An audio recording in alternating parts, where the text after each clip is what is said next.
The night was silent on the Bay of Naples when the emperor made a decision that would haunt history forever. The woman who had given him life, the woman who had fought, manipulated, and murdered to place him on the throne, was about to become his greatest enemy. And what happened next was so shocking that even ancient historians struggled to describe it without disbelief. Because when the Roman Emperor Nero finally decided to eliminate his own mother, the plan he created was not simply cruel. It was theatrical, calculated, and horrifying in a way that revealed the darkest side of imperial power. But to understand how a son could plan such a death for the woman who raised him, we must go back to the beginning. Long before Nero ruled Rome, before he wore the purple robes of an emperor, before his name became synonymous with tyranny, Rome in the 1st century was the center of the known world. Vast armies marched beneath the eagle standards of the empire, cities thrived under Roman law, and the emperor ruled with authority that stretched from Britain to the deserts of the Middle East. Yet beneath the marble temples and triumphal arches was a political system filled with suspicion, betrayal, and ambition. Power in Rome was never secure. Every emperor knew that family members, generals, and senators could become rivals overnight. In this dangerous environment, one woman emerged with a level of ambition rarely seen even among Rome's most ruthless elites. Her name was Agrippina the Younger. Agrippina was born into the most powerful dynasty in the empire, the Julio-Claudian family. Her father was Germanicus, Rome's most beloved general, a man adored by the army and the people. Her mother was Agrippina the Elder, a proud and fearless woman who openly challenged emperors. From childhood, Agrippina the Younger grew up surrounded by power, intrigue, and tragedy. She saw relatives poisoned, rivals exiled, and emperors assassinated. In Rome's imperial court, survival required intelligence and ruthless determination, and Agrippina possessed both. When she was still young, her father died under mysterious circumstances while campaigning in the east. Many Romans believed he had been poisoned on the orders of Emperor Tiberius. The death shattered the family and changed Agrippina forever. She learned an early lesson about Rome's elite power protected you, and without it, you were vulnerable. Years later, Agrippina would marry a rising Roman politician named Gnaeus Domitius Ahenobarbus. Their marriage produced a son in the year 37 AD. That child would grow up to become Emperor Nero. But the road to power for this child was anything but simple. Nero's father died when he was only a toddler, reportedly leaving behind a chilling remark about his son. According to ancient writers, Domitius once said that nothing good could come from a child born from himself and Agrippina. Whether the story is true or not, it reflects how even Romans of the time viewed the family: ambitious, dangerous, and unpredictable. For several years, Agrippina lived relatively quietly, but the Roman court was always shifting, and opportunity soon returned. Emperor Caligula, Agrippina's brother, had risen to power. At first his reign seemed promising, but soon his behavior became increasingly erratic and brutal. Executions, paranoia, and scandal filled the imperial palace. Even his own sisters were not safe. Agrippina became involved in a political conspiracy against her brother. The plot failed, and Caligula responded with fury. Agrippina was exiled from Rome, stripped of wealth and influence. For a woman who had grown up surrounded by power, exile was unbearable. But fate would soon intervene. In the year 41 AD, Caligula was assassinated by members of the Praetorian Guard. Chaos erupted in Rome as soldiers and senators searched for a new emperor. Eventually they placed Claudius, Caligula's uncle, on the throne. Claudius was not the most obvious choice. He was older, physically frail, and often underestimated by Rome's elites, but he proved more capable than many expected. Under his rule, the empire stabilized, and for Agrippina, Claudius' rise opened a new path back to power. She returned from exile and slowly rebuilt her influence within the imperial court. Over time, she gained the trust of the emperor himself. Then something happened that shocked Rome. Agrippina married Claudius.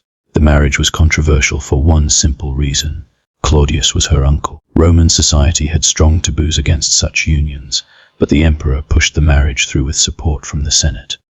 The real motive was obvious to many observers. Agrippina wanted the throne for her son. Claudius already had a son of his own named Britannicus. By tradition, Britannicus should have inherited the empire, but Agrippina began carefully positioning Nero as Claudius's successor. She convinced the emperor to adopt Nero as his official heir, giving the young boy a new name, Nero Claudius Caesar. Step by step, Nero's power grew. He was betrothed to Claudius' daughter Octavia. He received prestigious titles and public honors usually reserved for future emperors. And then, in the year 54 AD, Emperor Claudius suddenly died. Many ancient historians believed Agrippina had poisoned him. Whether the accusation was true or not, the result was exactly what she wanted. At just 16 years old, Nero became Emperor of Rome. But the story did not end there. In many ways, it was only beginning. At first, Nero's reign seemed promising. Because he was so young, real power was guided by experienced advisors, including the philosopher Seneca and the Praetorian prefect Burrus. Agrippina herself played an enormous role behind the scenes. She appeared on coins alongside Nero, something almost unheard of for a Roman woman. She attended meetings of government officials and influenced major decisions. For a time, it seemed that the empire was ruled not just by an emperor, but by a mother and son. Yet the balance of power was fragile. As Nero grew older, he began to resent his mother's control.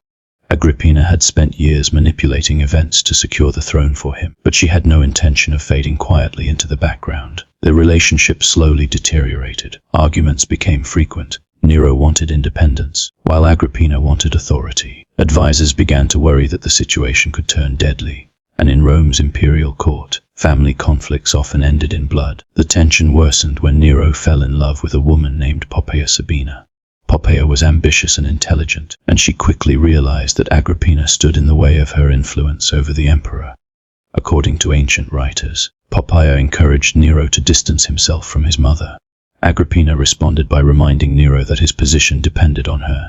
She even threatened to support Britannicus, Claudius' biological son, as the rightful emperor. That threat changed everything. Shortly afterward, Britannicus died suddenly during a banquet. Ancient historians claimed he was poisoned, almost certainly on Nero's orders. With Britannicus gone, Agrippina lost her most powerful leverage. But Nero was not finished. Their relationship continued to collapse until the emperor began considering something unimaginable.